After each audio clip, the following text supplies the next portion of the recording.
ನನ್ನ ನಿರ್ಮಾಣದ ಸಿನಿಮಾ ಅದಾಗಿತ್ತು. ಗುರು ಶಿಷ್ಯರು ಅಂತಂದಂಥ ಸಿನಿಮಾ. ಈ ಗುರು ಶಿಷ್ಯರು ಅನ್ನುವ ಸಿನಿಮಾನ ನಿರ್ಮಾಣ ಮಾಡುವಂಥ ಒಂದು ಪುಣ್ಯ ನನಗೆ ಆ ಭಗವಂತ ನನಗೆ ಕಲಿಸಿದ್ದು. ಗುರು ಮತ್ತು ಶಿಷ್ಯನ ನಡುವೆ ಇರುವಂಥ ಒಂದು ಸಂಬಂಧ ಇದೆಯಲ್ಲ, ಆ ಸಂಬಂಧದ ಮೇಲೆ ನಾಗೇಂದ್ರ ಪ್ರಸಾದ್ ಅವರು ಬಹಳ ಚೆಂದ ಬರೆದಿದ್ದಾರೆ. ನನಗೆ ಇವತ್ತು ಶರಣ್ ಏನಾಗಿದ್ದೀನಿ, ಇದು ದೊಡ್ಡ ಪಾಲು, ಸಿಂಹ ಪಾಲು. ಯಾರಿಗಾದರೂ ಶರಣ್ ಕೊಡ್ತೀಯಾ ಅಂತ ಕೇಳಿದ್ರೆ ಅದು ನನ್ನ ಗುರುಗಳಿಗೆ ಸೀಮಿತವಾಗಿರುವಂಥದ್ದು. ಆ ಥರದ ಒಂದು ಜಾಗದಲ್ಲಿ ನನಗೇನು ಗೊತ್ತಿಲ್ಲ, ಮೊದಲಿಂದನೂ ಸ್ವಲ್ಪ ಭಯ ನನಗೆ. ಟೀಚರ್ಸ್ ಅಂದರೆ ಭಯ, ನಿಜ ಭಾಳ ಅದೊಂದು ಫೋಬಿಯಾ. ಟೀಚರ್ಸ್ ಅಂದರೆ ಭಯ.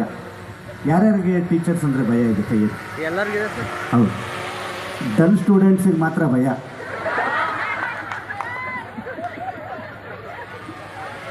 ಹೌದಾ?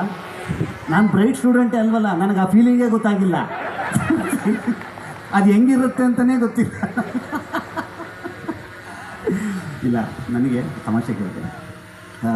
ಗುರು ಶಿಷ್ಯರ ಮೇಲೆ ಒಂದು ಅದ್ಭುತವಾದಂಥ ಒಂದು ಹಾಡನ್ನು ನಾಗೇಂದ್ರ ಪ್ರಸಾದ್ ಅವರು ಮತ್ತು ಅಜನೀಶ್ ಅವರು ಇದರಿಂದ ನಿಮ್ಮ ಒಪ್ಪಿಗೆ ಇದ್ದರೆ ಆ ಹಾಡು ಹಾಡಲ್ಲ.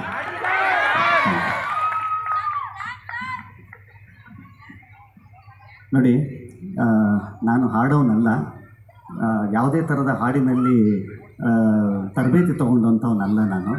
ಆದರೂ ಕೂಡ ಸಂಗೀತದ ದೇವಿ ನನಗೆ ಆಗಾಗ ಸಿನಿಮಾಗಳಿಗೆ, ಆಲ್ಬಮ್ಗಳಿಗೆ, ಯಾವಾಗಲೇ ನೀವು ಹೇಳಿದ್ರಿ, ಎಲ್ಲದಕ್ಕೂ ಹಾಡುವಂಥ ಒಂದು ಅವಕಾಶ ಸಿಗುತ್ತೆ.